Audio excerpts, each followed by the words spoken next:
예, 본문은 앞에서 지난 새벽에 다루었던 변화산 사건, 그리고 변화산에서 예수님께서 베드로와 야고보와 요한 3명의 제자와 더불어서 엘리야와 모세를 만났던 사건이 산 위에서 있을 동안 산 아래에서는 귀신 들린 어린아이를 데리고 온 아버지가 나머지 제자들에게 귀신 들린 아이를 고쳐달라고 하는 요청을 했죠. 그런데 제자들이 어떤 이유로든지 못 고쳤습니다. 못 고쳐서 그 가운데에서 여러 가지의 갈등이 일어나는 상황 안에서 예수님이 그 어린아이의 병을 고치시고 귀신 들림을 고치신 후에 기도에 관한 강설 또는 가르침을 하던 에피소드가 이제 앞설에 있었고, 그리고 나서 이어서 이제 오늘 본문이 등장을 하죠. 그리고 오늘 본문에서 이걸 이제 큐티 책은 본문 요약이라고 하면서 끝부분에 누가 크냐 쟁론하는 제자들에게 예수님이 어린아이를 영접하는 성김의 제자도를 가르치는 본문이다 라고 이야기를 해 놓았습니다. 예, 물론 이제 성김에 대한 제자도 부분을 다루는 건 맞는데 기본적으로 저는 본문의 주인공은 예수님이어야 할 것 같습니다. 물론 제자들에게 어떤 가르침을 하기 위한 내용이긴 하지만 본문의 주인공은 절대적으로 예수님이시거든요. 그럼 예수님이 사실은 오늘 본문에서 보시면 문제를 좀 만들어내셨던 부분이 있어요. 변화산에 누구만 데리고 갔다고요? 3명의 제자. 그럼 나머지 제자들은 어디에 있었을까요? 산 아래에 있었겠죠. 근데 여러분, 예수님이 몇 번의 복음서에서 유심히 보시면 약간 그 제자들 안에서 갈등을 조장하는 느낌처럼 꼭 베드로와 야고보와 요한만 데리고 가거나 아니면 예수께서 특별히 사랑하시는 제자 요한 뭐 이런 식으로 본문하면서 편애하는 듯한 느낌의 에피소드들을 예수님이 살아생전에 십자가에 죽으시기 전에 좀 있었어요. 오늘 본문에서도 여러분 본문의 주된 내용은 첫 번째는 예수님이 십자가에 달려 죽으시고 3일 만에 부활할 것이다라고 하는 말씀을 특별히 예수님의 제자들에게만 이야기하신 게 30절에서 32절의 내용이고, 그리고 그런 이야기를 하면서 예수님이 변화산에서 내려와서 귀신 들린 아이를 고치시고 그리고 가버나움에 당신이 머물던 집으로 돌아가는 도중에 도상에서 길에서 예수님의 제자들이 다툼이 일으켜지죠. 누가 크냐고.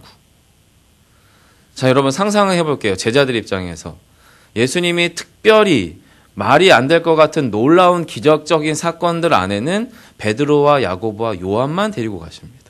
나머지 제자들은 산 아래 기다리든지 아니면 야이로의 딸 고칠 때처럼 집 밖에서 기다리든지 이러면서 제자들 안에서 뭔가 묘한 기류들이 만들어지겠죠.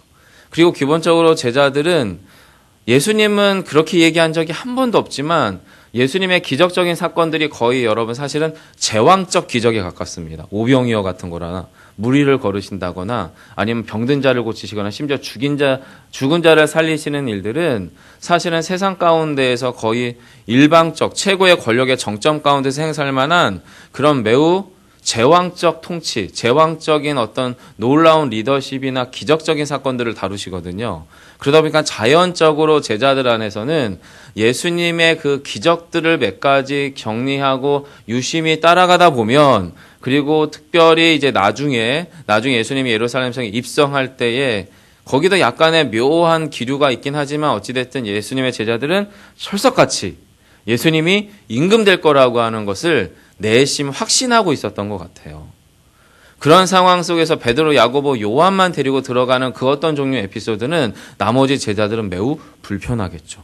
매우 불편하죠. 그래서 사실은 제자들의 공동체 안에 누가 더 크냐, 누가 더 영향력이 있냐, 누가 더 많은 것들을 획득하고 누릴 수 있는 마땅한 사람이냐라고 하는 종류의 갈등들이 그 내면에 이미 심겨져 있었던 사람들입니다. 그리고 1차적으로 원인 제공은 예수님이 했으니까 예수님이 잘못했다라고 할 수는 또 없죠. 왜냐하면 여러분, 예수님은 그런 의도로 행동하신 적이 단 한 번도 없으시니까요. 예수님은 죽기까지 제자들을 동일하게 사랑하셨거든요. 특별히 베드로와 야고보와 요한을만을 위해서 십자가에 죽으신 게 아니잖아요. 특별히 저만을 위해서 죽으신 게 아니잖아요. 저를 위해서도 여러분을 위해서도 우리 모두를 위해서이거든요. 예수님 당신의 생명을 내어주시는 방식에는 차별이 없어요. 그럼 문제가 뭐냐면 제자들이 예수님이 보여주신 그 어떤 종류의 가르침과 에피소드를, 기적들을, 예수님의 그 어떤 공생애 때의 삶의 모습들을 자기 방식으로, 자기 욕망으로, 자기 기준으로 해석하고 받아들였던 제자들이 사실은 문제였습니다. 그 부분을 오늘 본문에서 다루려고 해요. 제자도에 관한 이야기가 물론 있지만 이 사건 자체의 내용을 우리가 좀 잘 들여다보고 질문하면서 예수님의 진심을 저희가 오늘 본문에서 좀 읽었으면 좋겠어요. 본문 32절에 보시면 제자들에게 예수님이 3일 만에 십자가에서 부활하실 사건, 죽음 이후에 부활하실 사건을 말씀하시죠. 그런데 본문 32절을 읽어보시겠습니다. 여러분 같이 한번 읽어볼까요? 시작.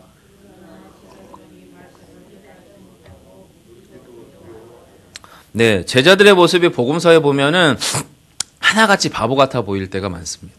예수님이 말해도 뭔 말인지 모르고 예수님이 보여줘도 뭔가 깨닫지도 못하는 것 같고 심지어 오늘 본문은 예수님이 죽는다는 자신의 죽음에 관한 예고를 자그마치 3번을 하시거든요. 본문 안에서만. 성경에 기록된 게 3번이면 그 이상일 수도 있을 거 아니에요. 그럼에도 불구하고 한결같이 일관되게 변함없이 정말로 제자들은 깨닫지를 못합니다.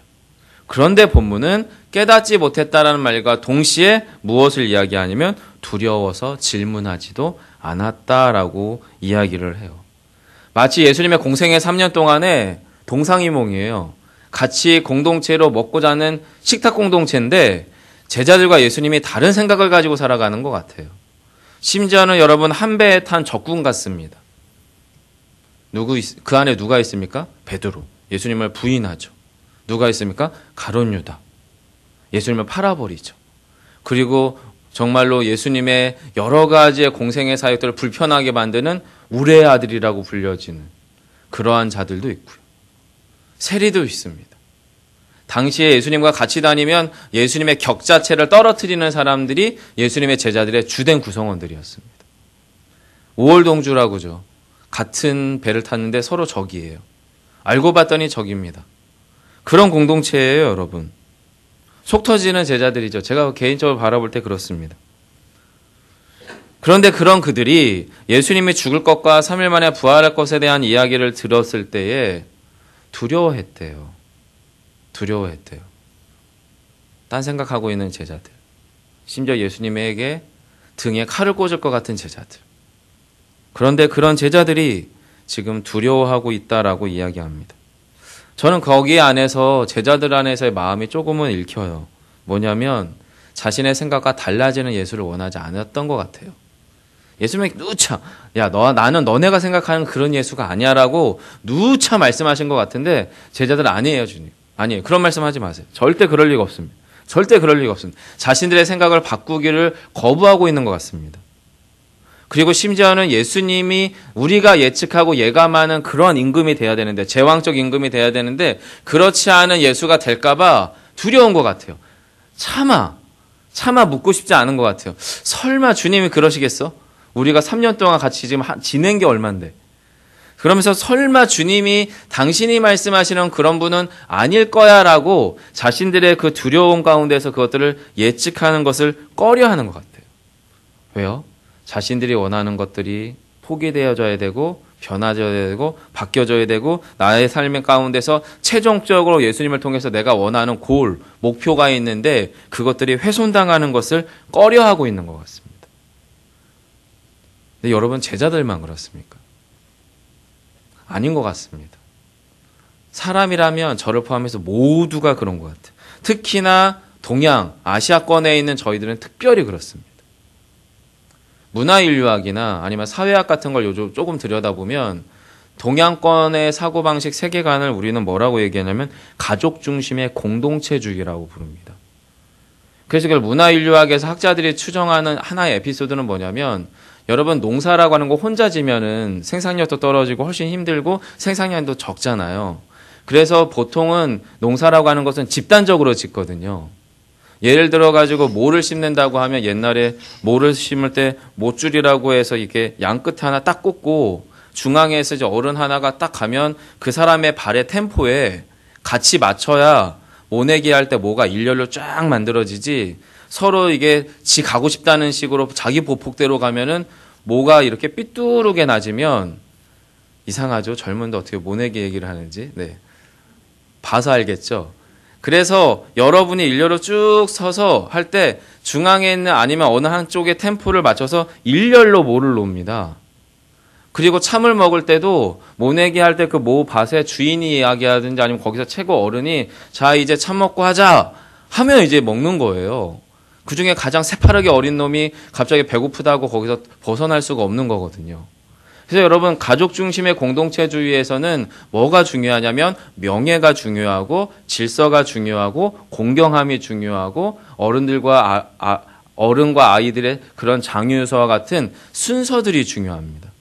왜냐면 그게 깨지면 집단적인 노동력을 발휘해서 그 안에서 결혼도 하고 장례도 치르고 농사도 짓고 하는 그런 식의 생활 자체가 불가능하거든요. 자, 그런데 이런 가족 중심의 공동체주의가 아주 극단의 자기 욕망을 만나게 되면 뭐로 바뀌냐면 집단 이기주의로 바꿔요. 야, 우리가 남이냐? 이러면서 서로 자기의 공동체, 집단 안에 있는 이익을 만들기 위해서 배타적으로 누군가를 공격하거나 밀어내는 것을 전혀 꺼려하지 않은, 거기에 양심의 가책을 전혀 느끼지 않는 극단적인 집단 이기주의를 만나요. 근데 이런 극단적인 집단 이기주의가 가족 공동체를 넘어서 국가 형태로 나타나는 게 뭡니까? 나치즘입니다. 스탈린입니다. 히틀러입니다. 전쟁을 불사하죠. 국가를 자신의 모든 국력을 전쟁에 집중해서라도 자기 국가의 이익을 극단으로 확장시키려고 했었던 게 여러분 나치즘이라고 하는 히틀러였어요. 스탈린이었어요. 여러분 이게 공동체주의가 가지고 있는 욕망과 만났을 때의 치명적 약점입니다. 게다가 한국 사회는 이미 이 자리에 계신 분들 중에도 어쩌면 아주 어린 시절 전쟁 또는 정말로 여러분 삶 가운데에서 독재라고 하는 우리나라의 독특한 정치적인 상황들을 겪으셨잖아요. 그 가운데에서 우리 안에서 어떤 마음이 마음속에 작동하냐면 살아남자라고 하는 생존의 강렬한 욕구가 한국 사회 안에는 깊이 배어 있어요. 그래서 내가 살아남으려면, 우리 가족이 살아남으려면 그 어떤 것도 포기해도 될 수밖에 없었던 상황. 제가 어렸을 때, 제가 태어날 때가 박정희 대통령이 암살당했던 해더라고요. 그때 저희 아버지는 뭘 하고 있었냐면 경남 진해에서 목 쑤셔가지고 일하면서 저와 누나 또 가족들을 먹여 살리고 있었어요. 생각해 보세요, 여러분. 저희 아버지가 진해에서 아무것도 없는 상황에서 먹고 사시려고 열심히 망치질하고 있을 때 죄송하지만 박정희 대통령이 암살당하신 게 무슨 상관이 있겠습니까? 오히려 그 이후에 여러 가지 군부 독재의 그 철권 같은 그런 압제가 오히려 저희 아버지에게는 더 힘든 일이었겠죠. 한국 사회에서 저희 아버지 세대 아니면 그 이상 할아버지 세대들이 한국 땅에서 살아남았다는 것 자체만으로도 저는 솔직하게 존경스러워요. 그럼에도 불구하고 저희가 인정해야 될 것은 한국 사회 안에서 동양적 사고 안에 있는 저희들 안에 기본적으로 우리의 안정을 위협하거나 우리 안에 뭔가 변화를 요구하는 식의 가르침, 설교, 교회에서의 복음적, 혁명적 어떤 이야기들이 우리 안에 던져지면 죄송하지만 그것들은 우리 안에서 자연스럽게 녹아져서 재해석됩니다. 내가 수용할 수 있는 범위 안에서. 우리 가족이, 나의 아내가 훼손되지 않는 범위 안에서의 복음이고 훼손되지 않는 범위 안에서의 그리스도의 가르침이고 훼손되지 않는 범위 안에서의 성경적 진리가 되어버려요. 그럴 수밖에 없는 측면이 있는 건 저도 어렴풋이는 인정하고 받아들일 수 있지만 문제는 그러다 보면 저와 여러분이 제자들과 다름 아닌 길을 가게 될 수 있어요. 제자들이 왜 그랬을까요, 여러분? 왜 주님이 그렇게 노상 얘기했는데 깨닫지도 못하고 심지어는 질문하는 것조차 두려워했을까요? 목사님이 누차 얘기하시죠, 담임 목사님께서.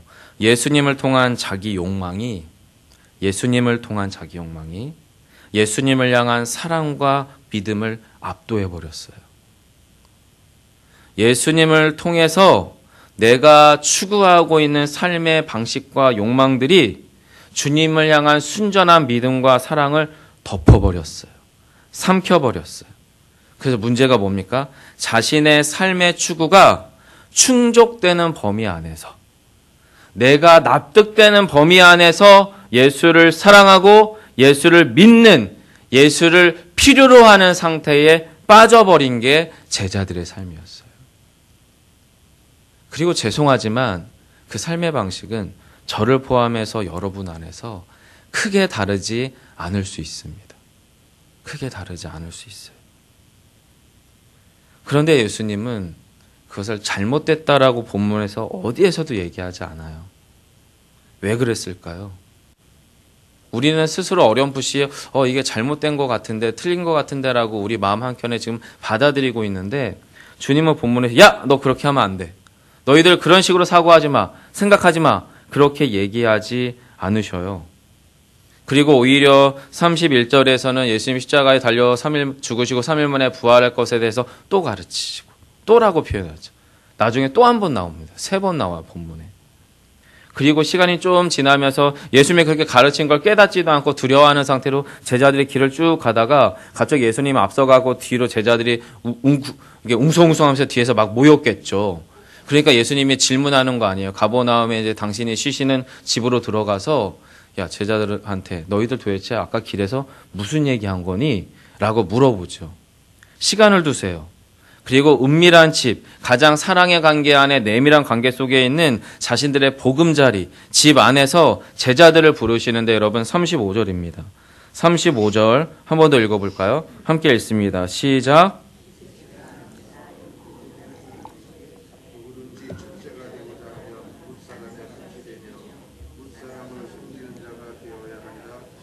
예, 제자들에게 예수님이 앉히시는데 애들아 일로 와서 좀 앉아봐라 하는데 12제자를 다 불렀어요.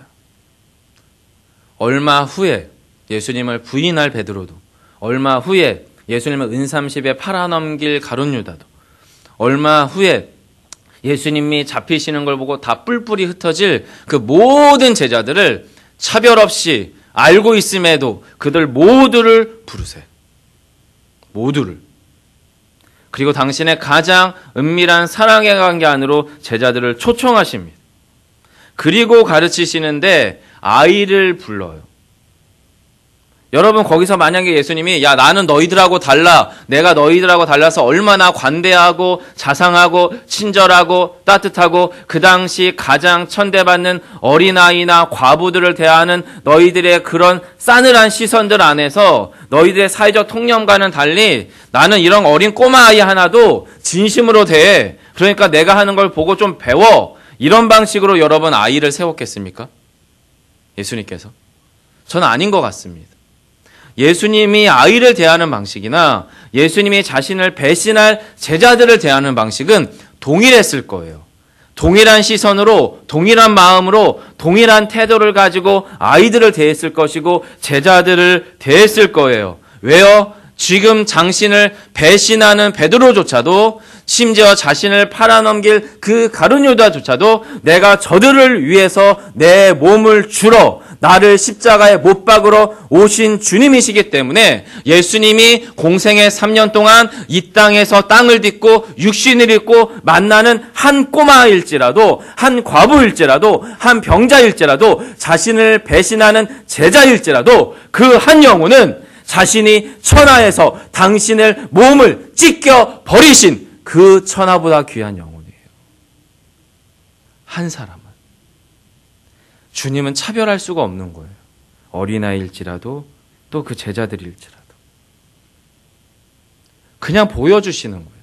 너네가 틀렸다라고 이야기하고 싶으시겠지만 또 이미 당신이 그렇게 함으로 얘기하고 있겠지만 예수님은 지금 보여주시는 거예요. 내가 세상을 사랑하는 방식, 내가 한 사람의 어린아이를 사랑하는 방식, 내가 너희들을 사랑하는 방식을 예수님은 본문에서 지금 보여주고 계세요. 사랑하는 성도 여러분, 하지만 우리가 살아가는 세상은 어떻습니까? 정반대죠. 정확하게 제자들의 방식이죠. 조금 더 기득권 안으로 들어가야 돼요. 조금 더 안정된 나의 삶의 자리를 확보해야 돼요. 나의 가족들과 나의 아이들을 살아남게 하기 위해서 나는 뭐라도 해야 되는 대한민국이 되어버리고 말았어요. 그리고 그 세상에서 우리도 조금씩 그렇게 살아가는 것에 타성에 젖어요. 이성적 판단을 잃어요. 그냥 그렇게 가는 거예요. 왜요? 그들도 가니까 우리도 가는 거죠. 그리고 어쩌면 저도 그러고 있는지 모르겠어요. 여러분, 여기 지금 설교라고 하는 시스템도 어떻게 보면 아주 정치적인 자리입니다. 왜냐하면 저 혼자 지금 한 5, 60명이 앉아있는 자리에서 일방적으로 지금 벌써 25분째 얘기하고 있거든요. 만약에 제가 요한의 그 어떤 악의를 가지고 정치적 노림수를 가지고 또 내지는 나의 욕망을 투영하는 그 어떤 종류의 이야기를 가지고 여러분을 설득하려고 잡아든다면, 작정한다면 저는 그럴 수 있는 기회를 어쩌면 매주 갖게 되는 거죠. 이거 상당히 폭력적 관계입니다, 사실은. 그리고 제가 그럴 수 있다는 걸 깨닫기 시작하면서 목회자로서 설교의 자리가 어떤 자리여야 되는지를 노상 고민합니다. 여러분은 청중으로서 앉으셔서 성도로서 교회된 지체로서 여러분이 듣는 말씀 안에서 가르침 안에서 목사가 어떻다 저렇다 판단하실 필요가 없습니다. 그 설교를 통해서 진리가 가르쳐지고 그 가운데 예수 그리스도가 만나진다면 제자들과 다른 방식으로만 해석하시고 받아들이시면 됩니다. 세상과 다른 방식으로만 받아들이시면 됩니다. 왜요? 그 싸움도 버거우니까. 그 싸움이 여러분 쉽지 않습니다. 쉽지 않아요. 저희 아버지 세대가 그렇게 사셨고 저희 할아버지 세대가 그렇게 사셨어요. 살아남기 위해서라도. 쉽지 않기 때문에. 하지만 주님이 이렇게 말씀하세요. 37절이에요. 아이를 세우시고 안으세요. 품에 안으셨겠죠? 그리고 37절에 이렇게 말합니다. 누구든지 내 이름으로 이런 어린아이 하나를 영접하면 곧 나를 영접하며. 여러분 여기서 유심히 보셔야 되는 게 두 가지입니다. 첫 번째는 내 이름으로. 두 번째는 이런 어린아이.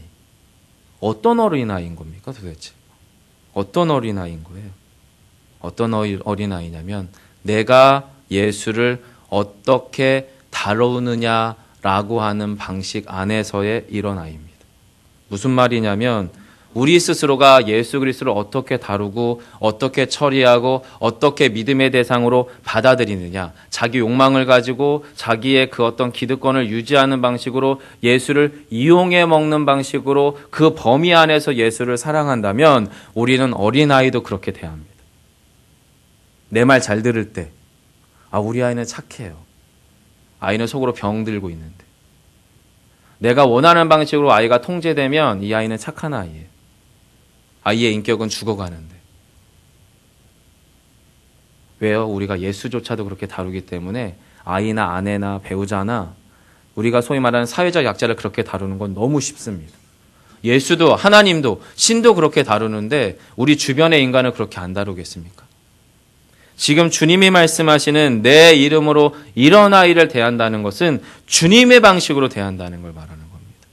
주님의 방식으로. 어린아이든 과부든 그 당시에 최고의 사회적 약자의 자리에 있든 간에 아니면 지금 우리 가정 안에 우리 교회 공동체 안에 내가 나의 기득권을 내려놓고 돌아봐야 될 그 누군가가 누군지를 예수께 질문하고 그를 그 존재 자체로 기뻐하고 사랑할 수 있는 복음의 힘을 회복하는 방식으로 예수 그리스도가 십자가상에서 자신을 배신하는 베드로나 가룟유다나 12 제자를 죽기까지 사랑했던 그 방식으로 누군가를 대하는 그것을 주님은 지금 내 이름으로 이런 아이를 대하는 자가 진정으로 큰 자라고 천국에 속한 자라고 나와 함께 천국에 거할 자라고 이야기하시고 계시다는 겁니다. 그리고 저희는 놀랍게도 우리 가정에서 그럴 기회를 수없이 가지고 있어요. 우리 집에 그런 아이 넷이 있거든요. 그런 아내 한 명이 있습니다. 애 넷을 혼자 키워나가는 그런 아내가 있습니다. 하지만 저는 때로는 우리 아이와 우리 아내에게 가장 비인격적이고 가장 폭력적인 눈빛과 태도로 가정을 천국이 아니라 지옥으로 만들어요. 목사입니다. 그래서 성도들을 때로는 성도들의 죄책감이나 성도들의 윤리관이나 아니면 성도들의 율법적인 그 어떤 가치관들을 이용해서 무엇인가를 하게끔 만들려고 하는 욕망이 제 안에 있습니다. 하지만 제가 이것들을 여러분 앞에 고백하는 이유는 여러분도 여러분의 방식 안으로 여러분의 삶의 현장 안에서 가장 복음적으로 예수 그리스도를 사랑하는 방식이 뭔지를 고민해달라고 하는 요청입니다. 그리고 그 가운데에서 우리의 가정이, 우리의 교회가, 또 여러분의 내면이 진짜 예수 그리스도를 만나시고 진짜 예수 그리스도를 통하여 하나님을 만나신, 주님이 뭐라고 얘기해요? 나를 영접하면 나를 영접하는 게 아니다. 나를 보내신 하나님 아버지를 영접하는 것이다. 이 놀라운 영적인 신비가 오늘 하루도 저와 여러분의 삶의 실제가 되기를 간절히 소망합니다. 기도하겠습니다. 사랑해 주님 감사합니다. 제자들을 채근하지 않았습니다. 협박하지 않았습니다. 또한 당신과 다르기 때문에 우월적으로 그들에게 양심의 자책이나 죄책감을 만들지 않았습니다. 주님, 오늘 이 시간, 이 새벽 시간에 저 역시도 누군가에게 죄책감이나 양심의 가책을 만들어내는 것이 아니라 우리 모두가 함께 하나님 앞에 정직하게 설 수 있는 이 새벽 시간 되게 해 주옵소서. 그래서 우리 안에 예수 그리스도의 복음의 방식으로 누군가를 사랑하고 돌아볼 수 있는 오늘 한날의 이 특별한 기회를 주님 안에서 정직히 잘 선용할 수 있는 오늘 한날이 되게 하시기를 소망하옵고 예수님 이름으로 기도합니다. 아멘. 하늘에 계신 우리 아버지여,